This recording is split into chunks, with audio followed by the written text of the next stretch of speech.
Outro dia surgiu uma discussão sobre a vantagem de ter uma contabilidade interna ou não, se vale a pena, quando vale a pena. Bom, em primeiro lugar é necessário que a gente tenha em mente que um profissional contábil deve transmitir confiança e qualidade das informações para que você, enquanto administrador, possa tomar decisões corretas sobre o futuro da empresa, né? Ele tem que te municiar para você tomar essas decisões. E aqui eu vou falar sobre as vantagens e desvantagens, né, de um serviço de um contador interno e do externo e os fatores a serem considerados na hora de você escolher. De primeira, já temos o que? A economia, tá? A empresa não precisará investir aí em software contábeis, pois o serviço será realizado por terceiros, né? Além disso, a contratação do serviço muitas vezes é mais barata do que de ter um contador interno, pois você deixa de pagar aí os encargos trabalhistas, né? Envolvendo aí a previdência social, o fundo de garantia por tempo de serviço, aviso prévio, né? Em caso de demissões, férias, tá? Saída por doença, afastamento, né? E também temos o que? O foco na atividade da empresa. Porque ao contratar um serviço terceirizado, o administrador e os demais funcionários consegue focar, né, a atenção no produto da empresa. Toda a responsabilidade de orientar sobre pagamento de impostos, regime tributário, a folha de pagamento, essas coisas, é do contador externo. Desse modo, ninguém da equipe precisa parar as atividades de seu cotidiano para ficar fazendo pesquisa, né? Mudanças de lei, de impostos, a parte trabalhista. Podemos dizer ainda que temos o quê? Um serviço especializado, porque via de regra, ao buscar um serviço terceirizado, acaba-se contratando um escritório especializado com diversos profissionais especializados. Nesse caso, há diversos profissionais contábeis disponíveis aí para atender os clientes. Ou seja, você indiretamente contrata aí uma bagagem maior de conhecimento e experiência. E assim, se surgirem dúvidas em algum procedimento, os profissionais conseguirão conversar e encontrar a melhor solução para a sua empresa. Isso dá mais agilidade para as resoluções do dia a dia e evita a perda de tempo, né, com discussões internas que não fazem parte do foco real da empresa. Tá? Seguindo para as vantagens, eu posso colocar aí a quarta vantagem, que é uma melhor estrutura, né? Por atuar diretamente na área contábil, o serviço terceirizado terá uma estrutura melhor para desempenhar suas atividades.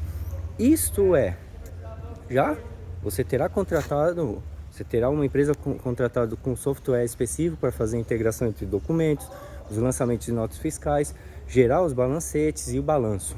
Desse modo, você não precisa investir em ferramentas que são poucas utilizadas aí pela sua empresa por não fazer parte da atividade principal. E por último, que eu posso colocar também aqui, a responsabilidade pelo serviço executado. Quando você tem funcionários, é bem difícil você cobrar aí uma indenização, né, dos mesmos pelo serviço mal executado, né, feito de forma errada e que venha a prejudicar, gerar um prejuízo, né?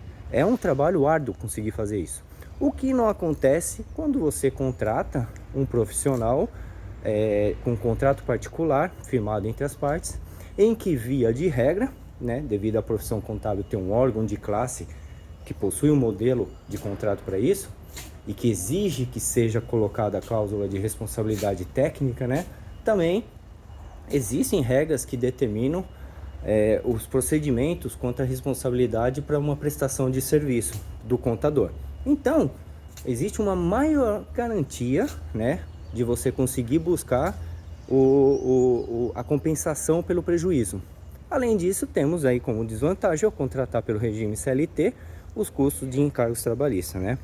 A contratação de um funcionário, ela requer o pagamento de tributos e isso pode vir a onerar os custos da empresa, né? Temos aí, você já deve conhecer, mas vou lembrar que temos o INSS, temos o fundo de garantia, né? Temos a multa rescisória no caso de demissão, né, sem justa causa. Temos férias remuneradas, 13º, afastamento médico, isso são custos, né? E ainda aí, seguindo nessa linha de desvantagens, ter uma contabilidade interna, né, você precisa criar um ambiente para ter esse profissional, né? Você vai ter que ter uma mesa, ou você vai ter que ter os equipamentos, computador, você vai ter uma aerogás com papelaria, né? A estrutura, você vai ter que ter estrutura para ter esse pessoal.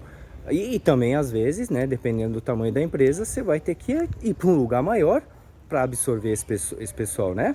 Eu tenho conhecimento de pessoas que cresceram e passaram, digo aqui que foi de forma equivocada, né?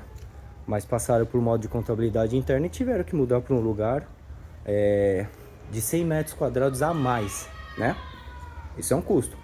E para encerrar, eu te digo que eu já assumi a contabilidade de duas empresas que haviam decidido ter a contabilidade interna, né? E que após aí 5 anos desistiram e voltaram aí para o formato de ter uma contabilidade externa. Aí por diversos problemas, né? Que começaram a ter, principalmente quanto a ter uma forma uniforme dos serviços, né? De contabilidade. E o pior de tudo, né? Quando nós assumimos, tinha muitos erros, a maioria pequenas falhas, né, mas algumas que se tornaram sérias, bem como a falta de entrega de obrigações acessórias. Tá? Isso por quê? Porque quando se fez a internação da contabilidade, não se fez com uma estrutura adequada, não conseguiu suprir a estrutura necessária. E aí começaram a ocorrer falhas, porque não conseguiu se atender à demanda. Beleza? Espero que tenha ajudado aí.